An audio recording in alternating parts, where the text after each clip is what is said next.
As Nadine said, I'm one of the parent trustees of the charity, been involved from the beginning because our daughter was one of the children affected by the cluster in the west of Scotland. So really today I want to talk about our experience. It's absolutely from our perspective as a parent, and my interest really in the charity is about supporting parents care for their child, because I know how difficult it is. I'm not a medical expert, I'm not medically trained, but I know what it's like to take a sick child home and have to do all of the caring, and understand all the difficulties involved. So I really just want to share a little bit of our story, a little bit of background, and then some thoughts on how we coped, and maybe give some ideas to other parents or anyone supporting a loved one. Sarah was 6 years old, had been perfectly healthy, apart from a bit of joint pain, and had been seen by rheumatology. And it was one day with an appointment in the hospital in Glasgow that the doctor noticed her feet were moving constantly. It was a Tuesday. On the Wednesday, she was diagnosed with Sydenham's chorea. By the Friday, her heart had been checked. Thankfully, it was clear. And she's not had any problems with her heart at all. We got her home that night. We had been utterly reassured that there was nothing sinister going on with Sarah, that she would make a full recovery within about a year. So we were, although we were worried, we were fairly confident that we'd be able to cope. She started hallucinating that night, and that's when we realised things were going to change. Sarah would go on to have the symptoms that you would associate, the ones that we've all talked about today. She'd also have emotional and psychiatric problems, and this is really where a lot of her problems lay. She is also autistic and has mild learning difficulties, but we only found that out later. It may well have had an impact, but we don't really know for sure. So thinking about today, I really wondered how to tell our story. It's too big to share in 15 minutes. So what I thought I would do is think about the words that I associate with that time. These are just some of them. And the first one is probably shock. The shock of seeing my little girl lying on the bed on that Tuesday afternoon with electrodes attached to her head. And it was the first time I'd seen her body moving like that, even though she was trying to stay still. It was utterly shocking.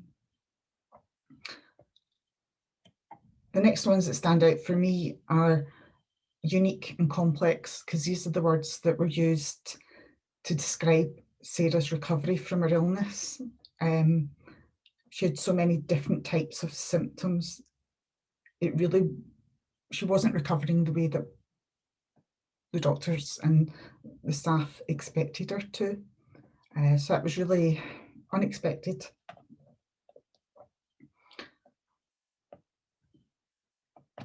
Fear. Sarah was really scared of her illness. She didn't like being ill. And one of the problems that we had was her solution was to try and run away from her illness. And she would run out of the house. Our fear was that she would run into the path of her car. And that's only the beginning. Guilt is another one that stands out for me. Guilt for not feeling like I was a good enough mum because of all the mistakes that I would inevitably make. I think as parents, we make mistakes, it happens. Loneliness as well, because the lack of information that was available at that time in 2009 really had an impact on how we could explain the illness to family and friends. If there's only 2 sentences of information online, how can you explain what's happening to your child. It's really difficult. Also, over time, when you're cancelling plans, it's short notice with friends and family. Some friends fade away, it happens, it's no one's fault, it just happens, but it does add to the sense of loneliness and isolation. I think lots more people have experienced that this year as well with the pandemic. But it's tough when you're caring for a child. It can be incredibly lonely. Some of the other ones you might find familiar, some a bit odd. Volcano. Sarah, as I said, didn't like being ill and she would hide her symptoms, but she could only do it for so long, and she would come home and literally explode into a flurry of emotional and physical activity. It was really like a volcano holding on to its lava until it couldn't do it any longer and just explode everywhere. Firefighting was trying to manage problems constantly and trying to find solutions to them. But then we started to be creative about that and problem solve in advance, so we always had a plan. Silliness and fun, it's who we are as a family. Sarah has verbal tics, and one of the things that she shouts out is bingo.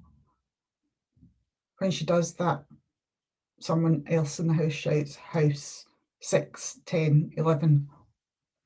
We make it fun. We let her know that she's Sarah and we love her. So I don't really have time to go into all of the words, but that kind of gives you a flavour of some of the things that were going on for us.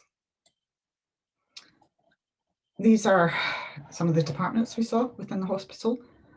I have to say the hospital were always there for us, and I'm utterly indebted to Michael Morton and Nadine. Their whole team really, really supported us. We never felt let down by them at all. There was always someone at the end of the phone. Neurology. Christine, sorry, are you able to make that any clearer? Oh, I don't know that I can actually. Sorry, That's okay. Don't worry. I see people. And now I've seemed to have. Okay, sorry. Oh, sorry. Right. What I'll do is I'll go through them. So we've got neurology, cardiology, psychiatry, the neuropsychiatric liaison team. They're the ones that really had a lot of input with Sarah. Physiotherapy to help build up her muscles, dietitian because of the side effects of the sodium valproate that she was prescribed for the movements, rheumatology for the joint pain, ear, nose and throat because she had constant throat infections and eventually got her tonsils taken out, and CAMS to help her with her emotional problems. So she's had a lot of medical input over the years. The additional support came into play with school. They did the best they could. She missed an awful lot of school though, lost a lot of her education, and this in part was due again to the lack of information that was available. We couldn't get social work departments to help us because they didn't have the budget to support a child who they believed would make a full recovery within a year. Even 3 and 4 years down the line, we were still getting told this. So it's quite difficult to prove that we needed extra support. We did in 2013 get more information. The team at the hospital in Glasgow started to put out more information. We were able to share it more widely, and we had a really curious social worker at that point who wanted to learn more, and that's when things started to change. We got occupational health in. They assessed Sarah's needs and helped get her some aids in the house, particularly with bathing. I found it difficult to lift her in and out of her bath. and no young girl wants their dad lifting her out of the bath, really. So they helped with lots of bathing aids and different things. The people who really shone out for us were the charities. That's where we got a lot of help. We found it difficult to get a wheelchair. The British Red Cross were outstanding, and we had one within 24 hours. But I'll talk about that a wee bit more in the next slide. The educational psychologists were there for the school. We had multidisciplinary meetings. School did do the best they could in extremely difficult circumstances, but she missed out on a lot of her education. And part of that was due to her anxiety. She really didn't like being different. I'm quite aware of the time, so I'm sort of rushing through this a wee bit, I'm afraid. What I feel is the most important now is about helping other families. And for me, when someone's diagnosed, I would say Sydenham's Chorea Association should be your first port of call. There's a lot of really good, sound information that I would recommend you share with anyone who comes into contact with your child. Giving that information out there helps understand this condition, and that can help you get extra support. Social work department really should be your friend and your ally, so please don't be scared of them. Reach out to them, ask for help.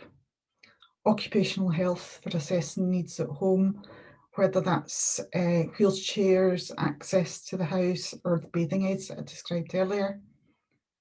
I know that we've got people from various other parts of the world, so I'm not really wanting to sort of focus too much on the agencies, but this is the kind of charities that you can get help from if you need it.